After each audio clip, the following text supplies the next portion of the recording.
Hey, what's going on, everybody? It's DH Thorne here coming at you live. Let's see, we are sans Fleshicles tonight, so we're probably going to be like that for a little bit. He needed a little bit of a respite from community stuff. Everything's, last I checked, okay. Hopefully, hopefully he'll be back at some point, but he really needed a break from a lot of online activity for a little while. So, let's, make sure we send him our love. Like I said, I'm sure he'll probably be back at some point. I don't know when, though. He needed a vacation, he said. So, welcome, everybody. I'll be doing a little bit of everything. So, if I am a little bit behind in catching comments and chats, forgive me. Without Fleshy to help me keep track of the comments, it will be a little bit more difficult, but I'll do my best. We'll see if I'm able to keep track. So let's begin with the usual. Let's say hello to everybody. Let me go into this here. I gotta remember how to do all the extra stuff here. Pop out. So let's see. Okay, who do we have? Let's find out. We got Sin, S-Y-N-N. We have Astarte Astaroth. What's up, Astarte? We have Blade and Cloak. Kelly Meadows, Amobius. What is up, Amobius? Shrieking Violet, the Blue Wrench. Thank you very much, Blue Wrench, Shrieking Violet, my wife. Slim Lewis, Timothy Foster, and Wyatt Coverdale. And you guys are early. As you guys know, a lot of times this fills up as we go. So let's just try to have a little bit of fun. Tonight's topic is going to be sort of across the spectrum. I'll probably be talking about, I'll be talking about wisdom first and foremost, as that is sort of the point of this title of this stream. I'll explain that title in a little bit. And because Fleshy's not here, I am open to talking a little bit more about current events and things, but I do want to be careful about some of that because we are still on what I consider an enemy-held territory kind of platform. YouTube is actively censorious. They do not like alternative views about just about anything. They tend to be okay with this, more spiritual stuff, of course, especially left-hand stuff, things that sort of run counterculture a little bit to traditional culture, they're okay with. But the minute you start getting even a little bit political or current events, they don't like that. And you could probably argue that the reason that they're like that is because they are deeply embedded with corporate news media. They really don't want you to hear the truth. They want only the media to have the bully pulpit, as it were, and to have complete control over what is truth, almost like the Ministry of Truth from 1984, those of you guys who are familiar with that. And I really hate this. I really don't like the fact that, I began this channel and I maintain this channel as predominantly spiritual, but I really don't like the fact that we've entered times that are so interesting that I can't really ignore. I really can't ignore what's going on. I have to bring it up. It has to come up, whether you agree with my politics or not. I'm learning to maybe be a little bit more diplomatic at times, but also a little bit more firm. On the one hand, I have certain boundaries, and when people cross those boundaries, they get removed from my territory. But most of the time, I would like to be more diplomatic. I would like to reach out and sort of help you to understand from a nonpartisan perspective what I think is going on. A lot of times people will hear, oh, Thorne voted for Trump, or Thorne says he's right wing or something. And they get a lot of, because those labels have so much bullshit charged into them, baked into them by our culture. It's a really easy way to be dismissive of what I have to say. And whether I'm right or left about political issues really doesn't matter. What matters is that I'm pointing at a group of people who, whether you're left or right, you should have a problem with right now. Basically, when we look at corporate media, when we look at big tech, when we look at all these guys, they really hate you. They really freaking hate you. They think you're stupid, in fact. The only people that really want to control narratives and tell you what you're allowed to talk about on their platforms, barring illegal activity and stuff like that, of course. If we're talking about like doing horrible things to people, of course, you know, certain things have to be, you know, moderated, I guess you could say.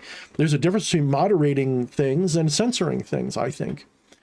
But when they only allow you to talk about something between this line and this line, and they don't want you talking about anything too far this way or too far that way or up this way or down this way, when they only want you framed, it's called framing. When they frame your ability to communicate and interact within a frame, within a box that says you're not allowed to talk about this without using code words, like we couldn't talk about, I don't even want to say it now, the coof. We couldn't talk about the coof for like 2 years. I still probably shouldn't without having problems. So by stifling these conversations and regulating the language that you can use about them and telling you what's misinformation and what's not, and taking a hard stance against stuff like that, by doing that, they frame all discussions to within a boundary that they're okay with. And when they frame things like that, it doesn't matter what you have to say. It doesn't matter what your opinion is. You're always going to be saying what they want you to say. Always. Now, that's framing. The other thing that they will do is priming. And priming is something where they will spend unknown amount of time. Could be years, could be months, could be days, inserting ideas into the collective conscious by just inserting ideas. Now, some people are probably going, oh, not a political stream. Listen to me very carefully, guys. A lot of the things I'm telling you are the essence of magic, because perception is a very big part of what goes into magic, spirituality, etc. What you see, what you believe, what you perceive becomes reality for you. We can talk about the way that happens. We can get all non-dual about it. We can get all occult and mystical about it. But the fact is, what you perceive does become your reality. Whether it's objective reality or not, what is that even in the first place? Objective reality is just a reality that we all sort of have a consensus about. But what if someone could control that consensus? And that is where the black magic of the politician, the black magic of the oligarchs that rule us, and they do rule, unfortunately. They may not rule you personally, but they absolutely rule people. And they do this with framing, priming, and all of these little tricks. And they work really, really well. Now, I don't want to get too deep into that, because you've got an entire YouTube and an entire everything full of these conversations. I don't want to just be about that.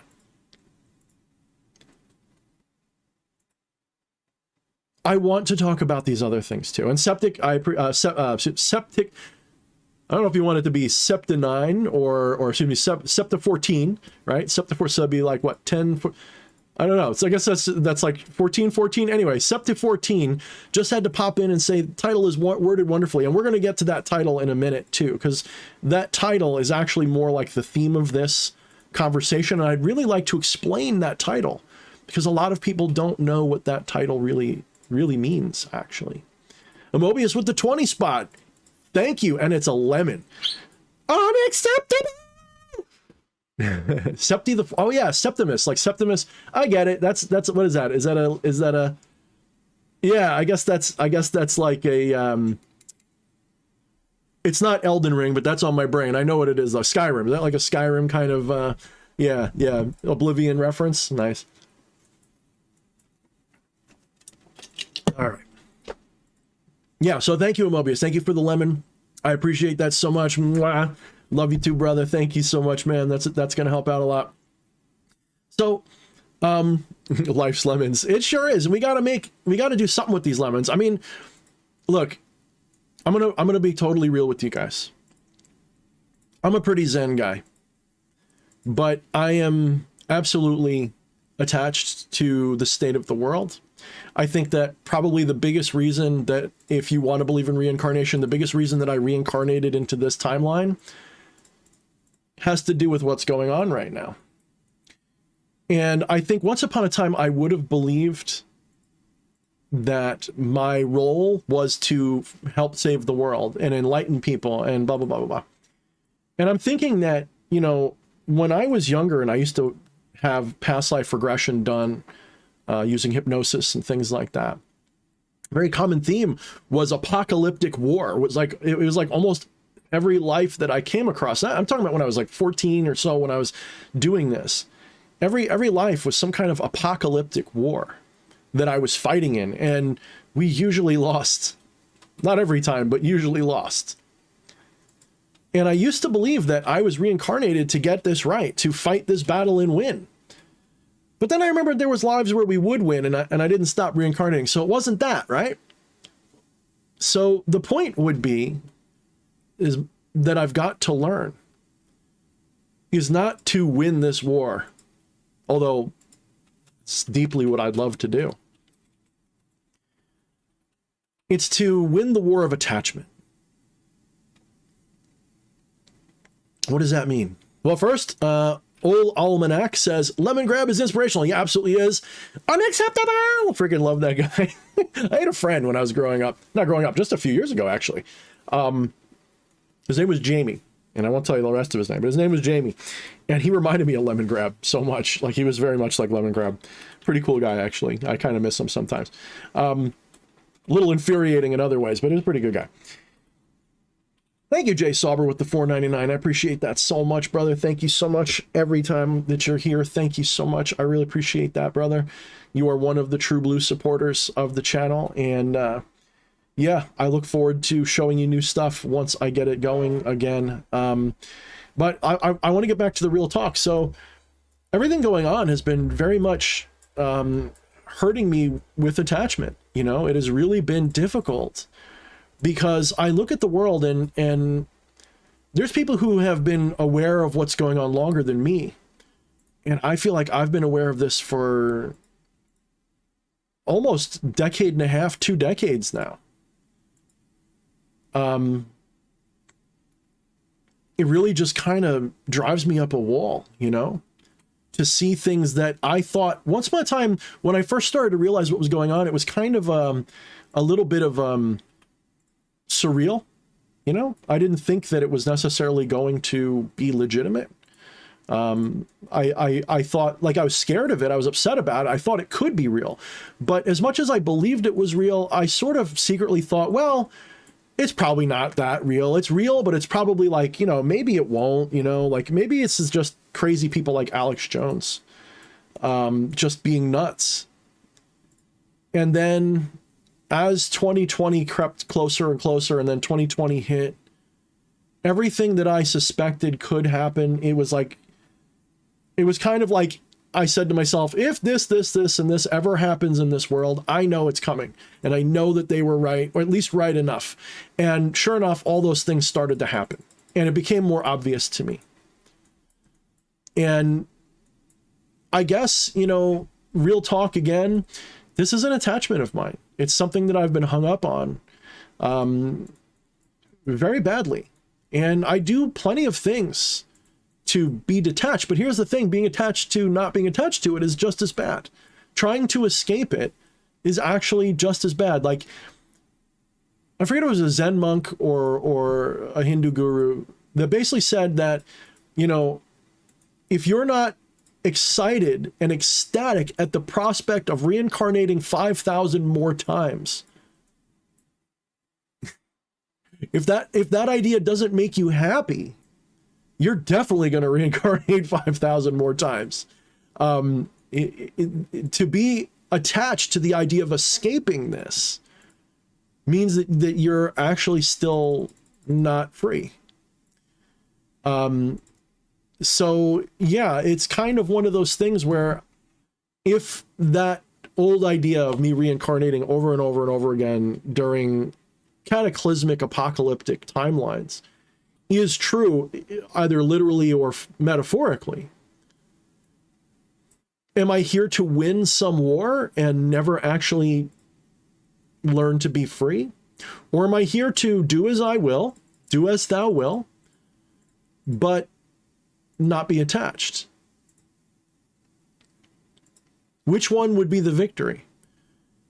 Let's say, for example, everything turns out perfectly and the good guys win and we're all free within a few years, and all of this starts going away and the bad guys start getting in trouble. Everyone is a bad guy. I don't care who it is. I don't care if it's people that I support right now. Whoever turns out to be the bad guy and is the one screwing us and taking our freedom away, or trying to, whoever that is, let's assume that they lose and they get literally brought out and tried in public courts, and the whole thing goes down, and we say, yes, we finally stamped out actual real fascism, the real fascists, not the ones that they say are fascists, the actual fascists who are actually in control, who limit your freedom of speech, who want to take all your money, who want to do all this to you. Let's say we win that battle. Let's say the monsters are finally defeated.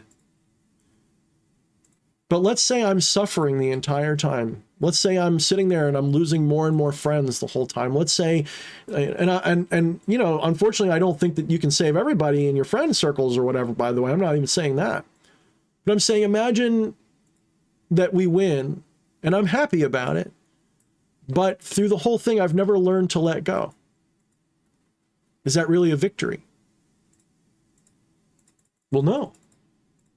It wouldn't be a victory. That would actually be a defeat. Because even though I might win the battle, because that's all it would really be, the war would still be going on inside my heart.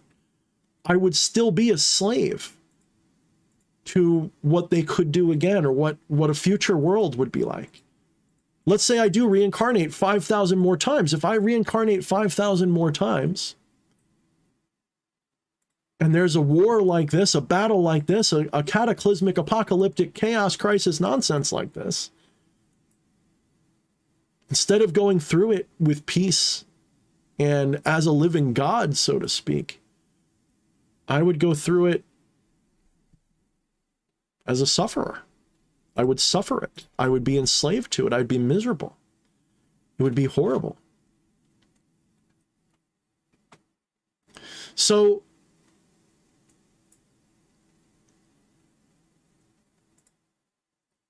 that's sort of neither here nor there.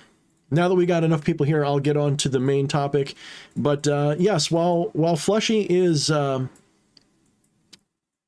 unavailable, I miss him a lot already.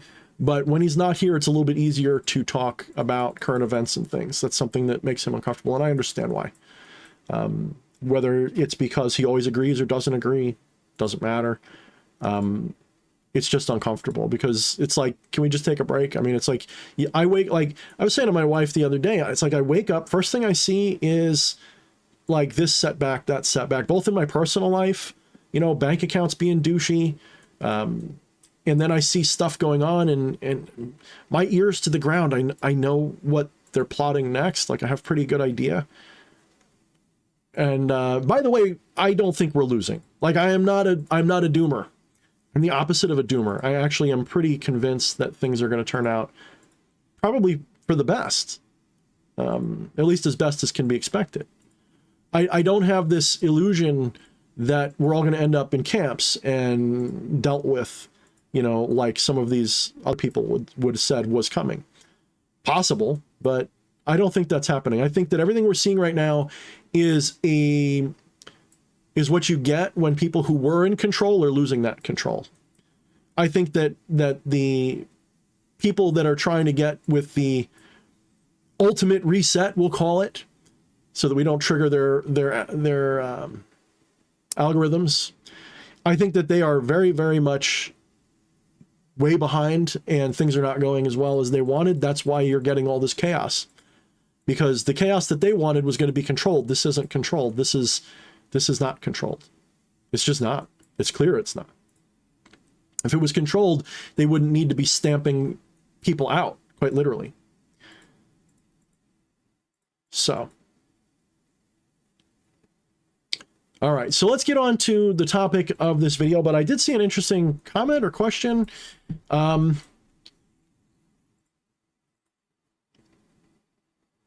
Let's see. Tom Harry said, what's your opinion on this? Just as the yin-yang is two halves of the whole, the dark occultists are using both the light and the dark side of forces of humanity to accomplish their goals. Just a thought.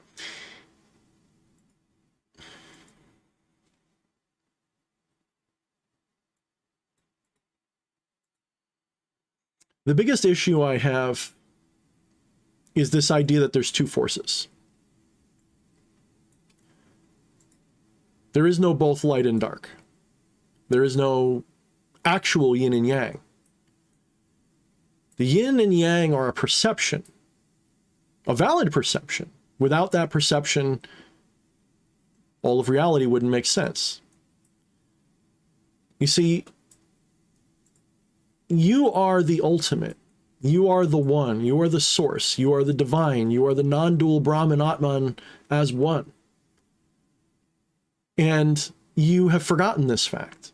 And a big part of that forgetting is creating a sense of subjective perspective where you're always in the middle of two extremes or more, but at least two extremes. It starts with two. So we're going with the Fibonacci sequence. You have 1, then you have another 1, then you get 2, then you get 3, then you get 5, then you get 8, and then so on. You get 12, whatever. So you have 1, and then another 1, and then 2. So the point there being is there's really only one. There's only ever one. And duality is sort of an illusory construct that occurs when the divine God, whatever you want to call yourself, forgets that it is the divine whole and becomes convinced that it is here and now. And in that way, all of these dimensions of up, down, left, right, yin, yang, black, white, all of those emerge. Because you're always in the middle. Have you ever noticed that no matter where you go in the universe, you're always in the center of the universe? Look it up. Every point in the universe is the center of the universe. Like once upon a time, it really cracks me up. Once upon a time, people really got bent out of shape because they believed that the earth was the center of the universe. Literally, it wasn't just a spiritual metaphor. It was a literal metaphor. They really believed that the earth was the center of the universe. And then scientists started to realize, well, no, the earth is orbiting around the sun. It became a heliocentric perspective. And that was really cool. You know, people were like, that was rebellious, and the church didn't like it for reasons, and everybody went nuts. There's a little bit more to it, by the way, than just the church was against science. It had a lot more to do with spirituality, by the way. So they realized, oh, the sun is the center of the solar system, meaning to them, the center of the universe. The earth wasn't the center. God said we were the most important thing. What the hell? And then, ironically, fast forward hundreds of years, we end up in the modern day. Scientists discover the Big Bang and that everything is receding away from itself in such a way that it's clear that every point in space is the center of an infinite expanse of reality. So everywhere is the center of the universe, no matter where you go. Right now, wherever you are, that's the center of your universe. And it might as well be the center of the whole universe. Think of it like if you take a sphere, any point on the surface of the sphere is the center of the sphere, any one of them. They're all the center of the sphere, at least the surface of the sphere. And in the same way, no matter where you are in the universe, you're always in the center of the sphere. Think of that. So in a way, those old-timey religious people were actually right. So if you're always in the center of everything, let's put it like this. You think that right here, right now is the middle, and over there is the left, and over there is the right, and up there is up, and down there is down. Here's the problem. If you move up 1 inch, you feel like you moved up, but you're still in the center of everything. There is no up, there is no down, there's no left, no right.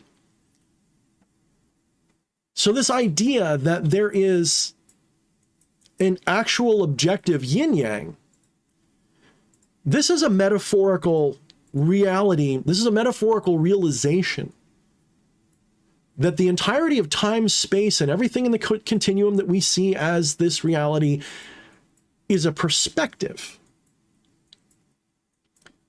So the yin-yang, there's functionally no difference between the yin and the yang. If you look, they're both going the same direction. The only difference is one looks light and one looks dark. And they'll say, oh, the yin is the feminine and the yang is the masculine. The masculine is assertive and the feminine is receptive and blah, blah, blah, blah. Here's the thing, though. Get yourself a steering wheel or anything like a steering wheel. And what I want you to do is hold it in your hands, and I want you to make a left turn.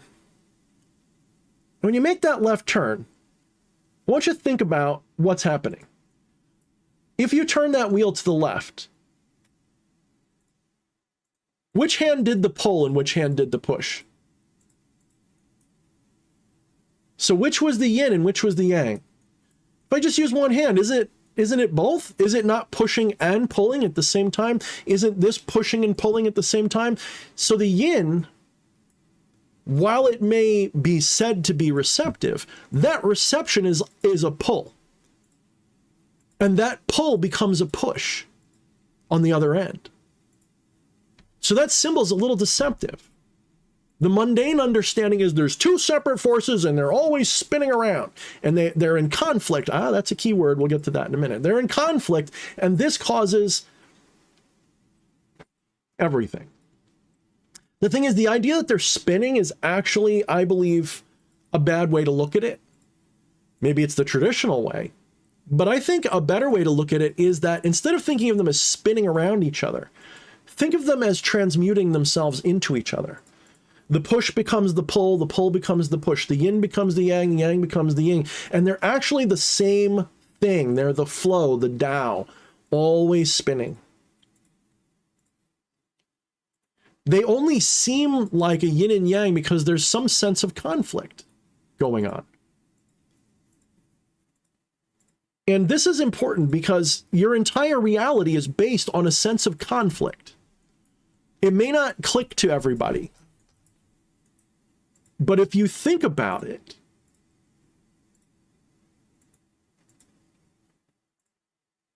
you see reality only because something in reality resists the act of seeing it.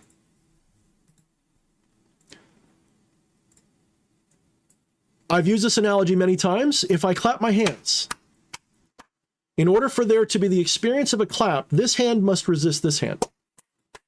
However, they're not really resisting each other because they're both manifesting what? A clap. And the big misconception is that the hands cause a clap, that their opposition causes clapping. Here's the truth. The clapping causes the hands to have opposition.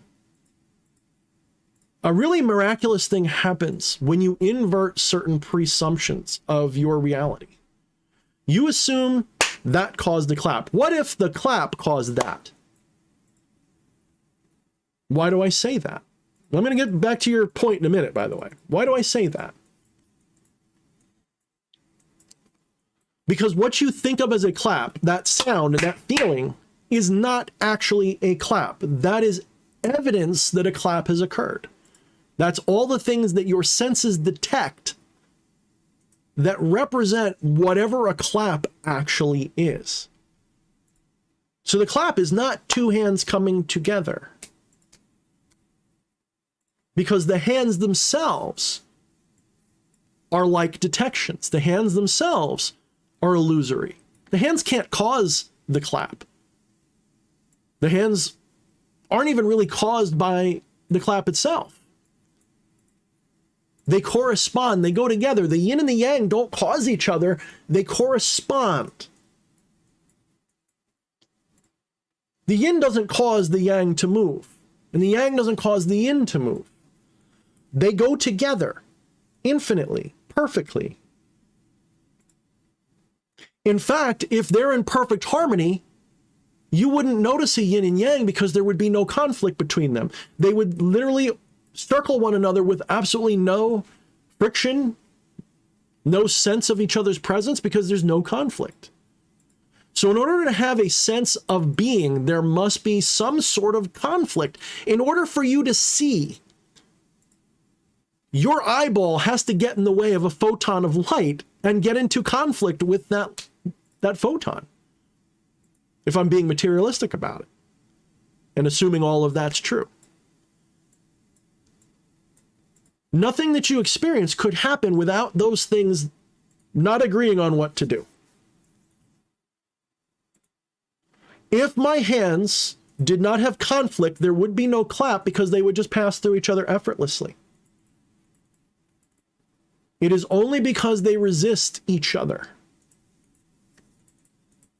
Your entire sense of being comes from a resistance like that because you resist whether you realize it or not. Even now, this minute, most of you, even those of you who know what you are, even me, I resist actively, egoistically, the idea that I am the divine. Even now, even though I intellectually know it, I don't allow myself to feel it because I'm not that ascended master. Never claimed to be. Maybe I will be someday. Oh, I can achieve like ascended master status in ritual. I can enter deep Gnostic and Samadhi states and do a ritual because let me tell you something. Samadhi and Gnosis are not meant to be just, they're actually meant to be living states. You're meant to be able to go take a shit fully in the state of Gnosis and Samadhi. You're supposed to be able to do literally anything, fix your car. And there's times when I'm writing where I feel like I'm in a deep state of Gnosis. But I don't live that way. And sort of the goal of practice, if you want, I don't like the word improve, but the goal of practice is to become more that way.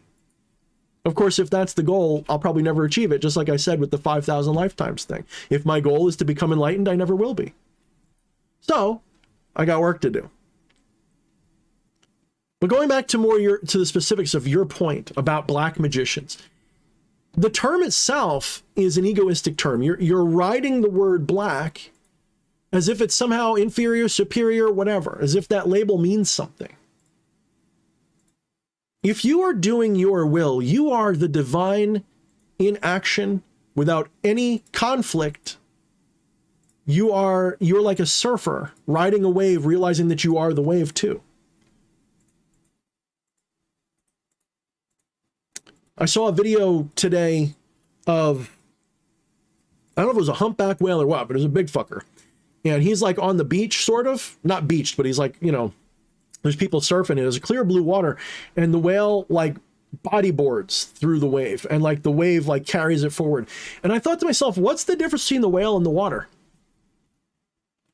Like really? I mean, yeah, one's got bones and meat and stuff, but pretty much everything that's in the whale is in the ocean. Doesn't everything that the whale comes from the ocean? And isn't everything that comes from, isn't it made of the ocean? Is not every plankton and organism, isn't it all made of the same stuff? So the whale and the ocean are one. And this whale is, and the whale knows this. That's why it's getting this great jolly push out of the wave.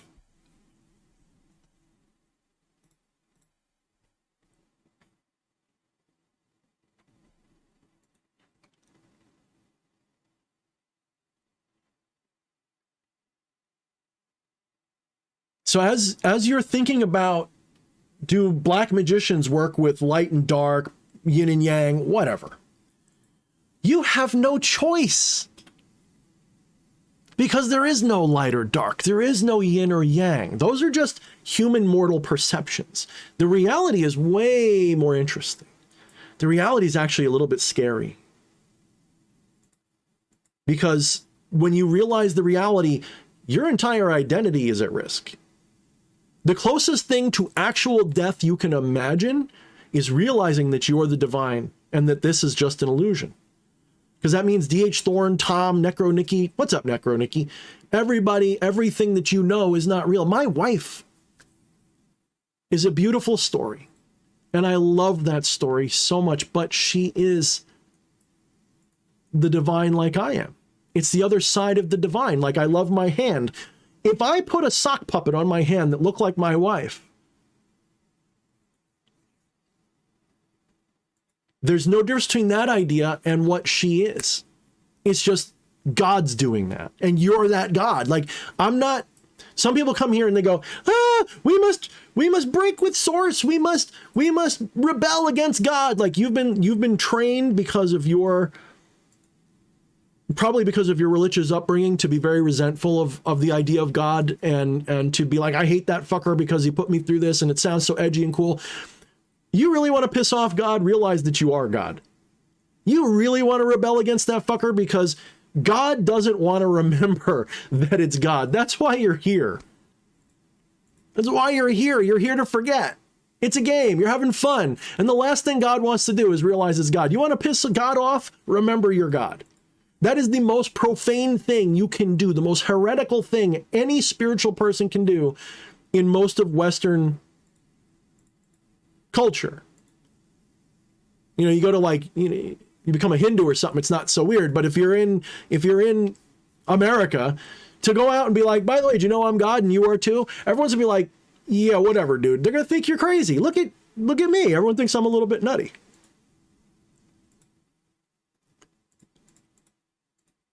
It's the most profane thing you can do is to realize you are God.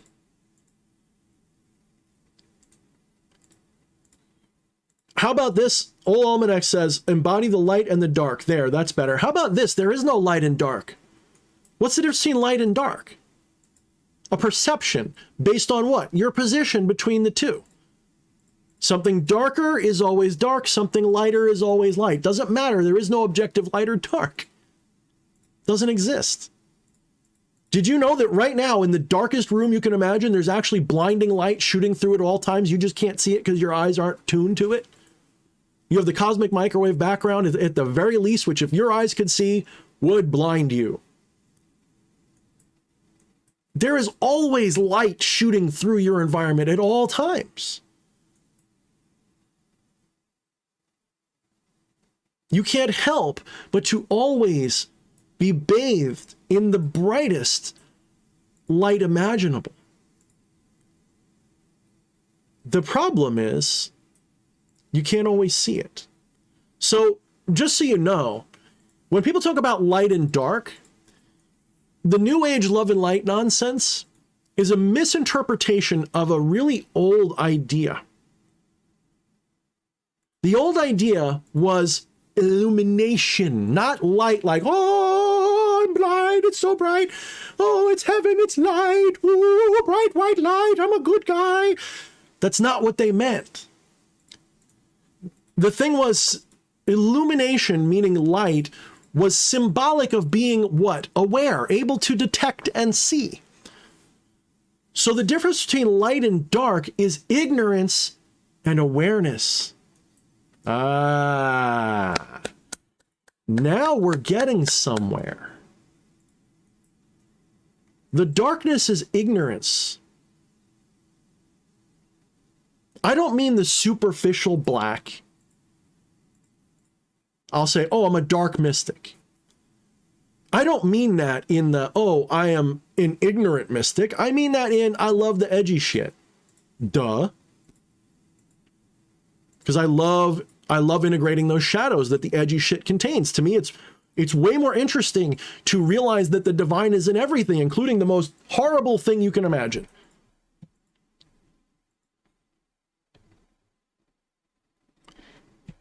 The real meaning of light versus dark is enlightenment, illumination, awareness, and I don't mean analytical mind.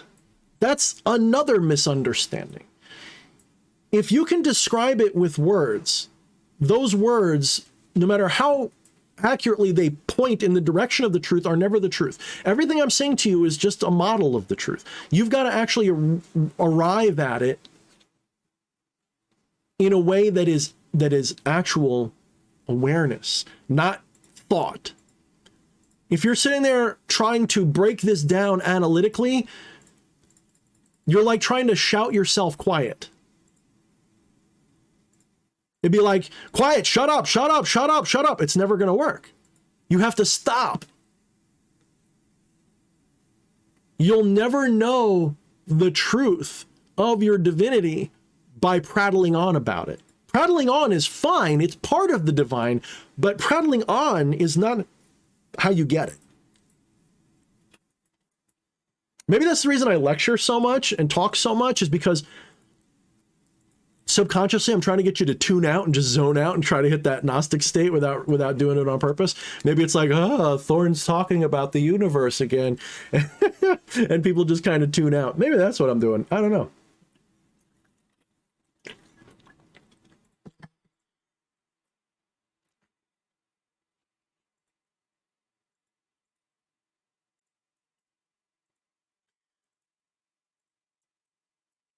So a black magician doesn't work with both sides of anything. Because I don't know what a black magician is. A black magician is whatever the hell you want it to be. What do you think a black magician is? Well, I think a black magician's a Luciferian Satanist. I think a black magician is somebody who does curses. I think a black magician is somebody who, I don't know, invent the horrible thing you want. It's just a word. I play with words. Like, I'll say, like, oh, I'm a dark mystic, and I'll mean it. But what do I mean by that? I don't know. I'm a heretic. I know what that means. I'm a heretic because almost every Orthodox religion hates people like me. They hate when I just tell you, you know, you don't need them. You just got to realize what you are. And here's some of the secrets that help. It's not that complicated. Magic is just one tool that helps with that. Every time you do a ritual and you seem to get a result that matches what you asked for, the mistake is to think you caused that result. The reality is you just awoken to that result that was always going to be there. It's a prediction, not a cause. It's synchronistic. It's not cause and effect.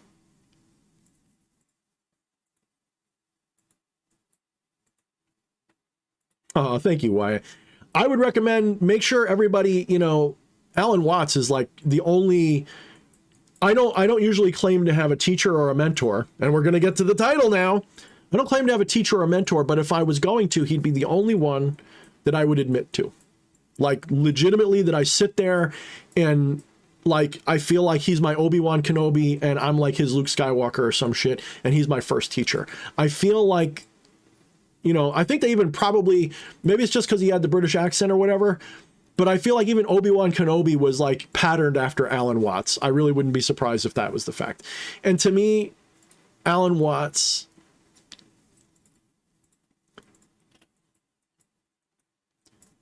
is the one that sort of made me recognize myself. It was more like he gave me permission to recognize myself.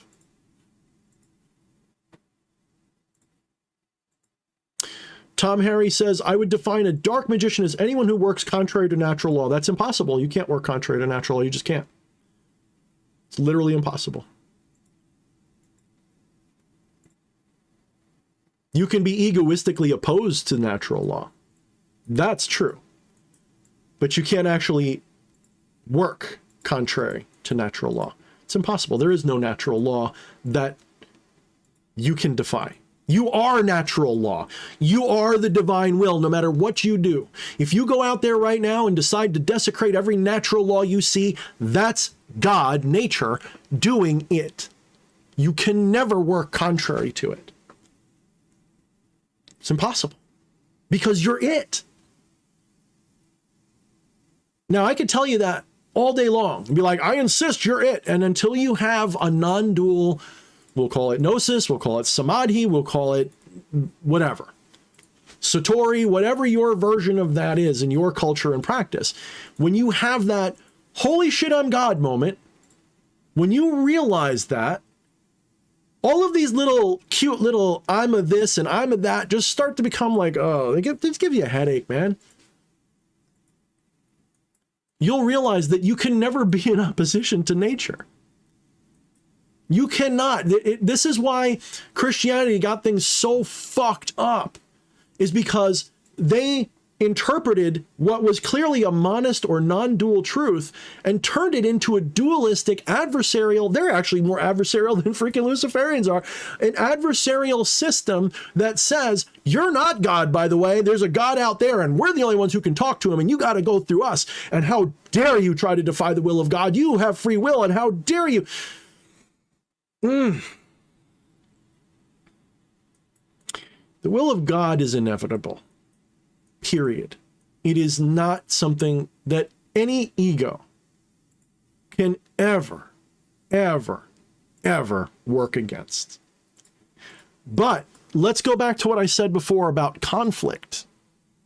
Without the perception of conflict and things beating on each other and unable to get along, you wouldn't have any experience at all. So your ego, your egoistic habit, this is why people say, like, Thorne, you've got too much ego. He says, of course I do. I'm a human being. Because I believe I'm a human being, because I'm here and I think I'm here. Oh, I guess that means I have to have ego, and so do you. So when someone hits you with an insult and says, you're too egoistic, you go, yeah. Without ego, I wouldn't be here. Neither would you be. Egoism is what gives you a sense of identity.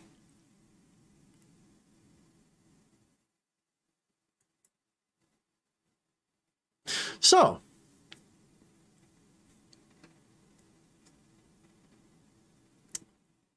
without this sense of conflict between the ego and God, you, the real you,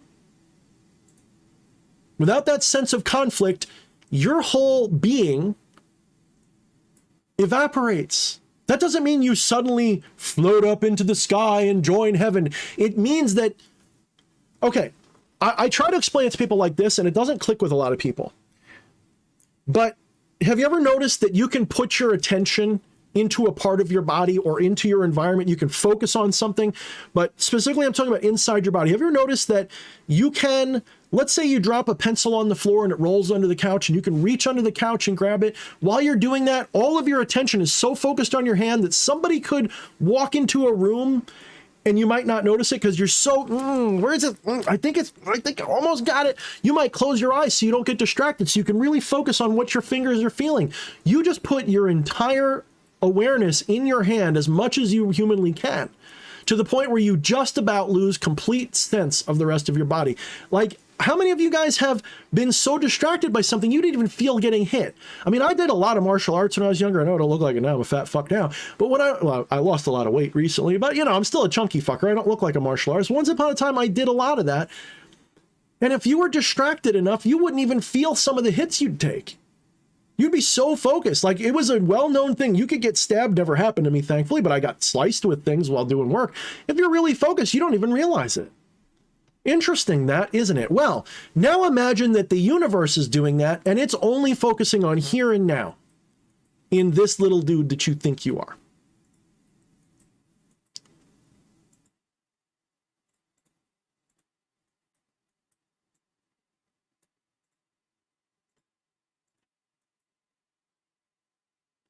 Nameless says, isn't the key to true ascension to destroy your ego? That is an ego trap. That is the number one top-rated blind that spirituality of all stripes places in front of the ignorant fools. Because it's not that you're not supposed to ever destroy, it is that, so destruction of the ego is a transitory thing. So when they say it's necessary to destroy your ego, for how long? And who's doing the destroying? Is not the ego the one doing the killing? How can your ego kill itself? How can your ego destroy itself? That's the most egoistic thing I can think of. I'm going to end myself. So you're really, really, really making sure you believe in yourself is what you're telling me, because your ego's an illusion. Your ego's not real. Ego dissolution is an important step. Ego destruction doesn't, it's not the same thing. It sounds the same, it's not. Ego dissolution is a state that is inevitably going to occur when you enter the proper states of, say, samadhi gnosis, psychedelic trance. Any of those things will give you an ego death experience or ego dissolution experience. But that doesn't mean that your ego is gone. It means that you realize you're not that. It's kind of difficult to explain because there's no English words that really define what it's like. It's like you're still aware of who you think you are, but you realize that's not who you are. And I don't mean it's just a thought that you realize. I mean, you're like, holy shit, that's a fucking mask I'm wearing. I'm actually like puppeting this fucking thing. When you realize that, it's twisted. Like, there's times when I'm hugging my wife, like we'll have a fight or something, and I enter like a step back state. It's really weird. And my body's doing all the things, like it cares, it loves, and my heart's, you know, like, oh, sweetie, I love you. And there's sort of an act going on there because none of that's necessary for me to love her and to forgive her and to get along with her. None of that's necessary. It's just two sock puppets talking to each other. Oh, honey, I'm so sorry. It's okay, darling. Do you get it? It's so fucking stupid. But it's a platitude and we have to do it. It's so dumb.